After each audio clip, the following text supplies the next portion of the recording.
Le département de l'Oise est un département qui est un peu trait d'union entre le nord de la France, mais aussi l'Europe du Nord et puis la région parisienne. Donc c'est un département qui de tout temps a présenté un intérêt, un attrait international, et il reste dans le département des très beaux monuments qui sont aujourd'hui des points d'attrait touristique.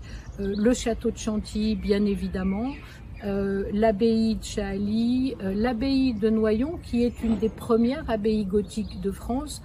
On a aussi toutes les forêts de Chantilly, les forêts de Compiègne, les forêts de Dalat, tous ces éléments, le château de Pierrefonds qui a été réinventé par Viollet-le-Duc. Donc l'attrait international, c'est d'abord l'attrait touristique, mais c'est aussi un attrait intellectuel, universitaire, puisqu'on a un grand campus privé, Unilassal, grande école d'ingénieurs agro, et puis aussi l'IUT technologique de Compiègne, qui est réputée France entière, et voire au-delà.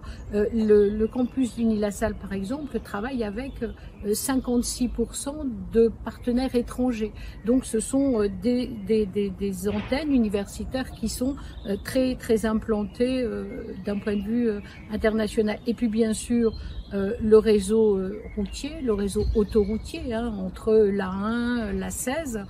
Et puis pour terminer, la proximité de Roissy, qui fait que vraiment l'Oise est vraiment ce trait d'union, et c'est ce qui fait son attrait, ce qui explique que des très grandes entreprises sont installées dans l'Oise au rayonnement international. Massey Ferguson, par exemple, a son siège mondial à Beauvais. C'est peu connu, mais ça explique cet attrait international de l'Oise.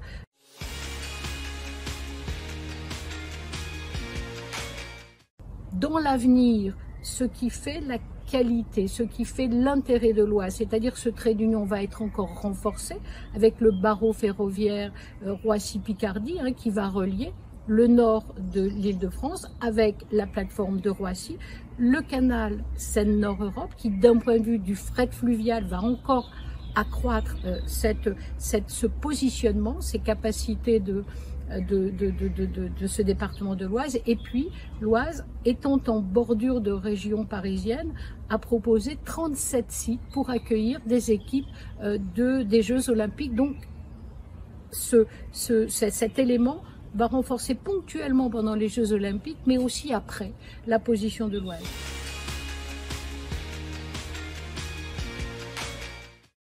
L'État dans ce rôle d'accompagnement est très important. Il est moteur parce que c'est lui qui impulse les grandes infrastructures, parce que c'est lui qui, avec la crise du Covid, est venu en soutien d'un grand nombre de PME, d'ETI, qui sont aujourd'hui les acteurs de l'attractivité de l'Oise. Et puis parce que aussi, en développement, avec l'échec export, 37 entreprises du département ont bénéficié de cet appui pour se projeter aussi à l'international.